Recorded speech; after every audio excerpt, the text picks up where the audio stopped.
Hi everybody, Patrick here from engineeringshock.com. This is the Sleep Keeper Nightmare video. It's the final program for the Sleep Keeper, and what it does is it allows for you to profile your heart rate over time, and then use that heart rate to create essentially a window comparator. And then what will happen is if you fall asleep and your heart starts beating at a range outside of that window, it will increment a counter, and if that counter is incremented 3 times in a row, so 3 abnormalities in a row, what will happen is it will say, "Wake up, you're having a nightmare." Now all the code is commented, and it's available at the project page. This will be version 3.0, the software, and I'm going to walk you through the steps on how it works, and I'll talk a bit about how the algorithm works. So first things first, we're going to want to make a change to one of our current pieces of code, just to do some calibration. You're going to want to search the line heart plotter. You're going to want to find this little piece of code right here. Do a search of the Arduino file and you'll find it. This is the heart plotter function. We've seen it before. It's very simple. It's the first program in the list. And what we're going to do is we're going to make sure that the piece of code where the cursor is says A2 and not A3. You can change it back when it's done.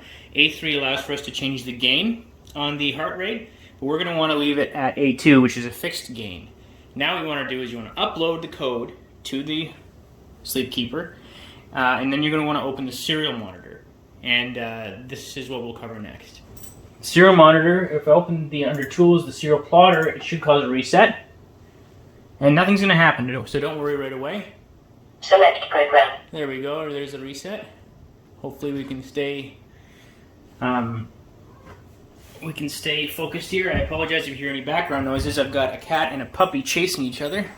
So what I'm going to do is I'm going to put on my heart rate sensor on my finger. I'm going to select program 1. If you haven't seen how to select programs, check the previous video. Mode 1 selected. And as you can see, there's my heart rate. And as you can see, I'm not sure how well you can see it, but the range changes. So right now I'm peaking at around 240 out of a possible 1024. So we're seeing blips of about 1.5 volts. And so what we want to do is we want to pick a voltage or a value at about 70%. So this top area is 240 for me, and at about 70% or 60% it's 120. And so we're going to remember that value. For me, 120 is the value we're going to want to use. For you, it might be different based on your blood pressure, based on your sensor. There is some variability across sensors. So I'm going to choose the value 160. Next, we're going to want to search nightmare. So there's a lot going on here, lots of comments. In the project page, I'll outline how this algorithm works. What you're going to want to do is look out for anything that says analog read A3. For here, I've got 130. If analog A3 is greater than 130, you want to change anything that says analog read A3 greater than or less than to 130. Now I know I said 160, I'm just going to lower that to 130. So in this first area of the algorithm, all it does is it says turn the red LED on when the value is above 130, and turn it off otherwise if it's below 130. Now I'm going to want to scroll down, and we don't have to worry about that. Again, all of the comments here talk about the 3 different stages of this algorithm.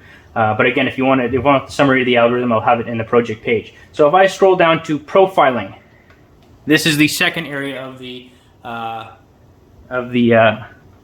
sorry, one second. Void profiling, which is right below void nightmare. So in this area, we have to do the same thing. Find anything that says A3. We want to change it to 150, whether it's greater than or smaller than 130. Sorry, I want to change it to 130. Again, I apologize for my pets that are driving me crazy today. So I'll scroll down. Hopefully you can still see it. I'm going to change every single area where it says 150 to 130. And I think that's it. So now I'm going to run the program. Now that I've got my Sleep Keeper programmed with those new values, I'm going to upload it. And once it is uploaded, I am going to open the serial monitor right away. Now once it's uploaded, it will tell me an enter program. So just wait for it. Select program. Select program. Now I'm going to open the serial monitor, which will cause a reset.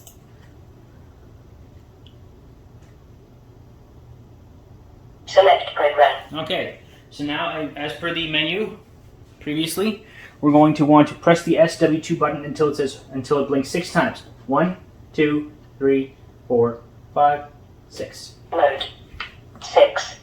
Selected. If the heartbeat sensor is not plugged in, power down before plugging it in. So again, yeah, as it says, you can't plug in the heart sensor while there's power applied, or else it'll cause a reset. So make sure that you power down if you haven't added your heart rate sensor. But it is plugged in. As you can see, we're just seeing some variability, and that's because I haven't got the heart rate sensor on my finger. So I'm going to sit down and I'm going to relax. This is the first stage of the algorithm. And basically it's just showing me, is my heart rate, is it actually showing up? And as you can see, it is. So now what I'm going to do is, I'll show you this all on the serial monitor afterwards. I'm going to enter the second part of this algorithm by pressing SW2 once. Profiling. Heart rate. So, what it's doing is it takes 10 beats from my heart, and it averages it. And if every average is collected as a sum in another integer, and this profile lasts as long as you want it to. The longer you profile, the more average your heart rate gets. So every 10 beats, we get an average that's added to an integer and then divided by the number of times it's been averaged. And that gives us a large profile of our average BPM.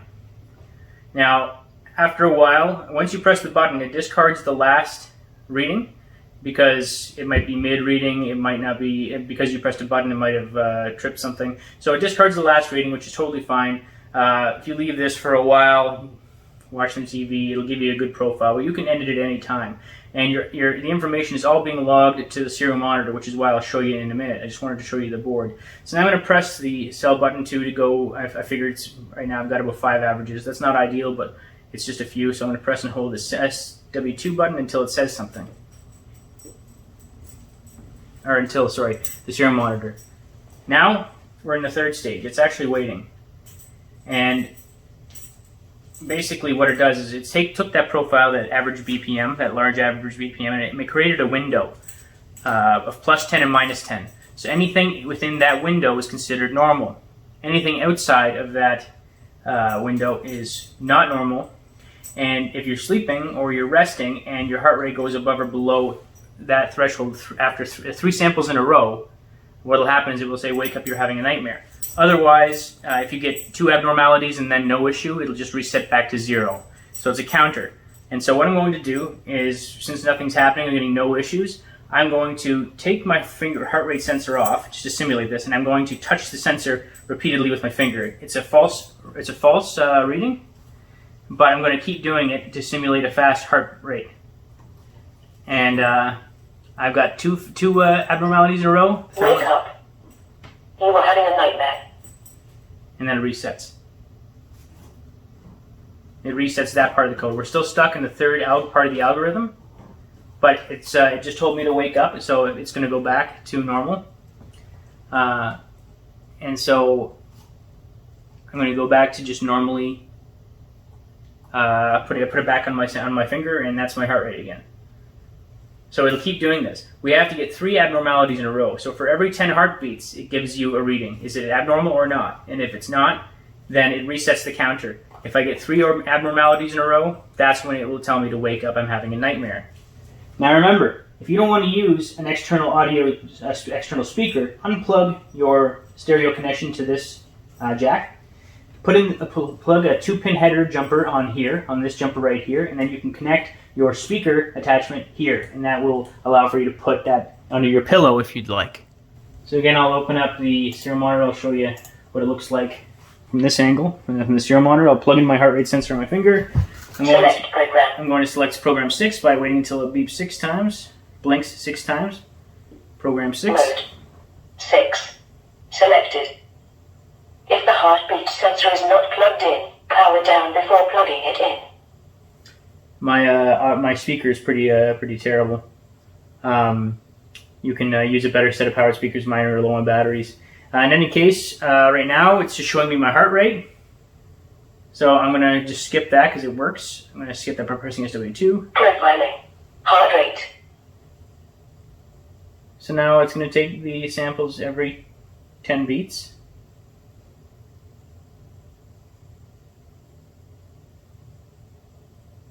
As you can see, 76 BPM.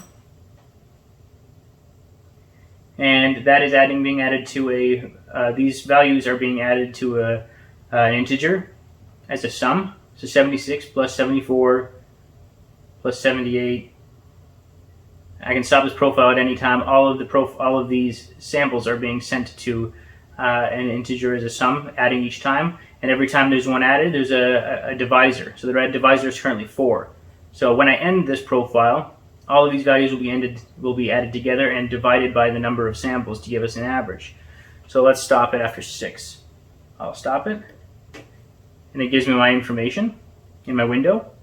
And then it starts to go through the motions for determining whether there is an issue with my heart rate, an abnormality, indicating something going on in your sleep. So I expect that it's going to just be no issues every time. But I can simulate a rapid heartbeat by removing the heart rate sensor and flicking the top of the sensor itself. And I'll do that right now. And as I do that, it will show me abnormalities. So there will be another abnormality here. As you can see, the nightmare counter is 1. Now it's 2, but it should go back to no issues. And because it went back to no issues, that nightmare counter is reset to 0. If you want for it to trigger a wake up, you've had a nightmare, you have to have 3 abnormalities in a row. And this is to just kind of get around the fact that, if you're rustling around, you don't want to trigger a nightmare unless there's 3 abnormalities in a row. So let's do that. I'm going to trigger abnormalities. And nightmare counter equals 1, 2, and 3. Wake up. You were having a nightmare. So now I've just removed my heart rate sensor. It's just going to come back with nothing right now. And I'm just going to turn it off. That's it. Easy peasy. I hope you understand the algorithm. There's a lot of code and a lot of commenting, which you can go through. But yeah, if you'd like, get rid of the powered speaker, add your external speaker on, and put that under your pillow, and there you have it. You can have some fun with it. This isn't meant to be a medical device by any means, more just educational. You can see how I go through writing my code. Everyone writes code differently, but I hope you enjoyed the Sleep Keeper. I've still got a video to make on the data logging, and so I'll get that done relatively soon. This was the highlight program of the Kickstarter. There is, of course, the snoring algorithm that wakes you up if you're snoring, and the heart plotter, heart averager, and there's data logging. This thing doesn't need to be a heart rate monitor by any means. It can be just a standalone data logger. But we'll talk about data logging in another video. Thanks for watching and take care. Check out the project page.